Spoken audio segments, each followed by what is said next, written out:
received death threats. I've been raped. A gunman was following me in my car when I was with my sister too. My sister took the phone and started hitting the guy, and then we sent the images immediately. Longtime Mexican journalist Lydia Cacho knows her country is under siege from drug gangs and organized crime groups. She's aware Mexico is one of the most dangerous countries in the world for journalists. And it's only getting worse. Just recently, several well-known reporters have been kidnapped. 60 of them have been killed since 2000.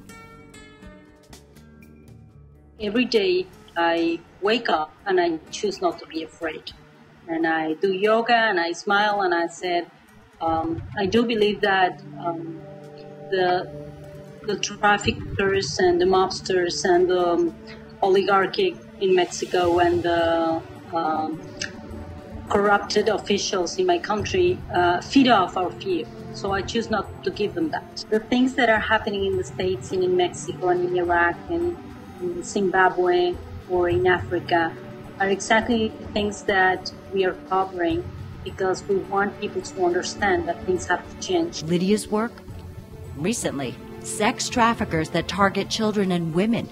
She's traveled the world for 5 years to investigate this powerful network. Her tools, she uses a hidden camera. Here she holds up these photos she took with it in Japan of underage kids sold to slavery. She shows us her cell phone, that's her right arm, for blogs and texts, and she fills us in on her various disguises during her investigations. So I dressed up as a nun. I also dressed up as a prostitute to work in many bars in different places. I would bring with me a GPS device in my body. So if anything happened to me or I disappear, as you know, that has happened to many of my colleagues in Mexico, then they would find my body. They came to search my flat, and to seize all sources of information, computer, flash cards, DVDs, CDs, and so on. They decided to search even the small bed of my sleeping son. So how did female journalist and mom Irina Khalid feel? She's been beaten and arrested, but this? I felt ready to kill. All these 2 weeks I hugged and kissed him every minute because I was not sure that I will survive the death threats. Investigating top Belarus officials allegedly selling weapons to Sudan, Syria, and Uganda. That's some of Irina's work. She holds up what to her is gold, secret documents she got her hands on. Some of it reveals what officials inside her country's dictatorship were planning to do to stop any opposition. I was so afraid even to go out from my apartment. My heart beating, I think, was more loud than my voice now. It was absolutely terrible feeling. I even cannot describe it. So far from 2003, 248 journalists have been killed in Iraq. I am an Iraqi woman. This is what I am. I have a family. My children are in school. Just ordinary, regular people, just like anyone else. Last year, my daughter was threatened with kidnapping. This was just one of many threats Sahar and her family have faced since she became an intrepid journalist in Baghdad. Even on Skype, you can't see Sahar's warm smile. She tells us her identity must be hidden at all times. I have heard a man tell me, looking me in the eye and tell me, if you were a man, you would never see tomorrow's sun dawning. The first thing that came into my mind was, oh my God, my children, they lost their father, they lost their older brother, there's no one with me. If they're following me, they will know my home, they can reach my children, anything can happen. That is the fear, more than anything else.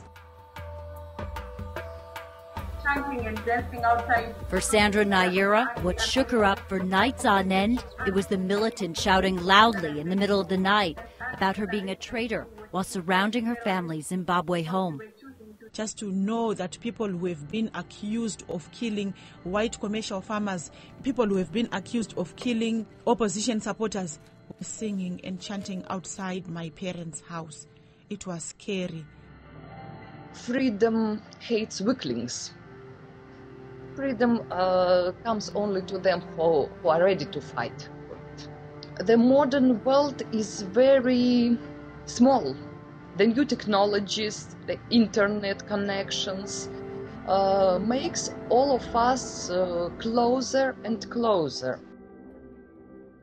Sandra is also proud of her headline stories in Zimbabwe's daily news, now shut down by authorities. The article shook the powerful dictatorship government.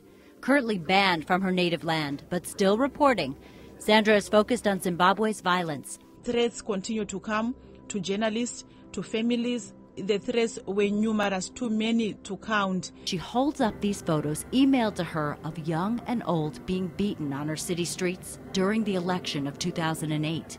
I know that I am making an impact for the better. I am making an impact to change my country, to democratize my country, to help the ordinary person make informed choices. This text and others from fellow countrymen are helping her uncover what's allegedly going on right now in her country's diamond fields. We try to make our risks, calculate risks as much as possible. I can never let down my guard. I have always to be there, ready. I don't know how long I will stay alive. I hope I grow up to be an old woman and a happy one. But if I don't, then I do know that every time a Mexican or a Iraqi or any other journalist from around the world receives this award and is sitting there having dinner with you in New York or in Los Angeles, our country sends somebody, our government sends somebody there to check on us, to know how many people care about our lives, to know how many important people can do something to make a difference between us being important to others or just being somebody can be murdered without anybody caring. And that's what these awards do. They help us stay alive, even for a week, even for a month, or for one more year, but they do. With the support of organizations like the IWMF, we have been empowered as journalists, as women, to help our fellow women make decisions, to help our fellow women by empowering them, by informing them.